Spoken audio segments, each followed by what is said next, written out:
Di akhir zaman yang penuh perang, umat setianya takkan menghilang. Ikut anak domba selalu sertanya, taat perintah, teguh imannya. Dalam tantangan kita kan tekun, hingga Yesus datang selamatkan kita pun. Shalom, selamat malam umat-umat Tuhan. Renungan malam melalui pelajaran Sekolah Sabat Selasa 24 Maret 2026 berjudul Berdiri Teguh dan Sempurna. Sebelumnya mari kita berdoa. Bapa kami yang di surga, kami berterima kasih atas berkat-berkat yang Engkau telah berikan pada hari ini. Pada malam hari ini, sebelum kami beristirahat, izinkan kami untuk mendengarkan firman-Mu agar iman kami semakin diteguhkan. Dalam nama Yesus kami berdoa dan mengucap syukur. Amin. Mari kita siapkan hati dan pikiran kita untuk menyaksikan seri pelajaran Sekolah Sabat malam hari ini. Biarlah firman Tuhan menuntun kita untuk hidup sesuai kehendak-Nya. Selamat menyaksikan. Pernah kebayang nggak sih kalau sebuah doa yang umurnya udah ribuan tahun itu ternyata bisa jadi panduan hidup buat kita di zaman sekarang? Nah, kali ini kita akan bedah tuntas satu doa yang luar biasa ini untuk menemukan rahasia gimana caranya kita bisa berdiri teguh dan sempurna. Yuk kita mulai. Oke, ini dia gambaran besar dari pembahasan kita.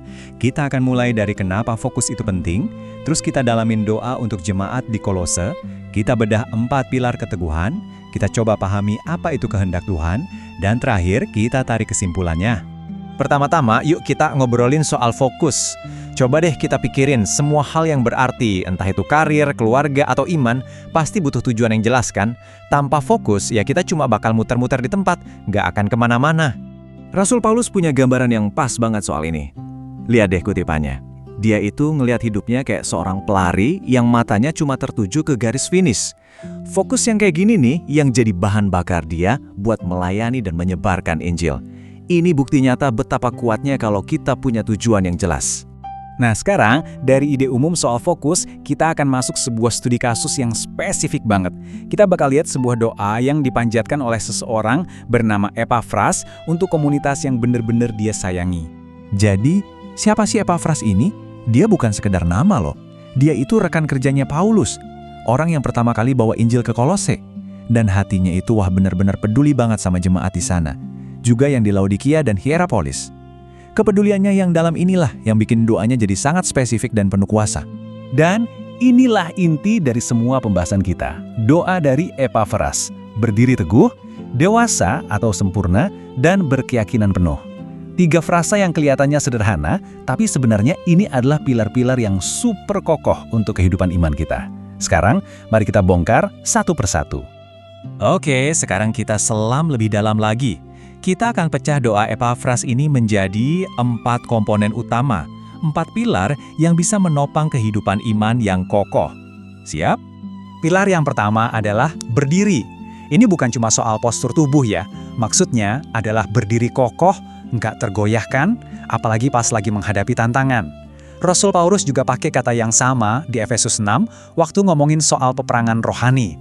Jadi ini tuh panggilan buat kita punya fondasi iman yang kuat, yang gak gampang diombang-ambingkan sama keadaan. Pilar kedua, sempurna, atau mungkin lebih tepatnya dewasa. Nah ini poin yang penting banget. Tujuannya itu bukan jadi manusia tanpa salah, sama sekali bukan. Tapi lebih ke kedewasaan karakter, yang puncaknya itu adalah kasih yang mau berkorban.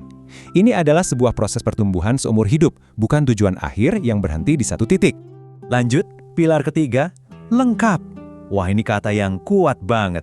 Artinya itu dipuaskan sepenuhnya. Coba bayangin imannya Abraham yang yakin banget sama janji Tuhan meskipun kelihatannya mustahil. Nah itulah arti lengkap di sini. Punya keyakinan penuh, kepastian yang mendalam akan kuasa dan janji Tuhan dalam hidup kita. Jadi ini dia rangkumannya. Berdiri dengan teguh, menjadi sempurna atau dewasa dalam karakter, lengkap dalam keyakinan, Dan yang terakhir, pilar yang mengikat semuanya jadi satu, hidup dalam seluruh kehendak Allah. Bagian terakhir dari doa Epafras ini adalah yang paling mencakup semuanya. Ini bukan lagi soal melakukan satu dua hal yang benar, tapi gimana caranya kita menyelaraskan seluruh hidup kita dengan kehendaknya. Gini, penting banget buat kita pahami ya, kalau tahu kehendak Allah itu bukan berarti kita bisa meramal masa depan. Tapi, ini artinya kita dipenuhi dengan pengetahuan tentang siapa Dia, tentang karakternya, sampai semua yang kita lakukan di pekerjaan, di hubungan, dalam tiap keputusan, itu selaras sama Dia. Iman kita jadi benar-benar menyatu dengan kehidupan sehari-hari. Oke, sekarang waktunya kita tarik benang merah dari semua yang sudah kita bahas. Doa Epafras ini ternyata bukan cuma harapan baik, tapi sebuah kerangka kerja yang sangat praktis untuk membangun kehidupan rohani yang kuat. Inilah intinya, kita semua dipanggil untuk punya fondasi yang gak tergoyahkan, untuk terus bertumbuh punya karakter yang penuh kasih, dan untuk hidup dalam kepastian penuh bahwa kehendak Tuhan itu baik buat kita. Itulah yang sebetulnya dimaksud dengan berdiri teguh dan sempurna. Sebagai penutup, coba deh kita ambil waktu sejenak untuk refleksi. Dari 4 pilar yang tadi kita bahas, berdiri teguh, menjadi dewasa dalam karakter, lengkap dalam keyakinan, dan hidup dalam seluruh kehendak Allah. Kira-kira pilar mana nih yang paling terasa relevan buat Anda saat ini? Di area mana Anda merasa paling butuh untuk bertumbuh? Coba direnungkan, karena dari situlah langkah perjalanan Anda selanjutnya dimulai. Baik, itulah firman Tuhan pada malam hari ini. Kita diingatkan juga untuk tetap berdiri teguh dalam iman, bertumbuh menuju kesempurnaan karakter dan hidup penuh dalam kehendak Tuhan. Seperti yang tertulis dalam Kolose 4 ayat 12, kita dipanggil untuk berdiri teguh dan berkeyakinan penuh dalam seluruh kehendak Tuhan. Mari kita berdoa. Bapa kami yang di surga, ajarkan kami untuk selalu berdiri teguh, hidup seturut kehendak-Mu, dan bertumbuh dalam iman. Sertai kami sepanjang malam peristirahatan kami, dan bangunkan kami kembali esok hari dalam keadaan yang sehat. Dalam nama Yesus kami berdoa dan mengucap syukur. Amin.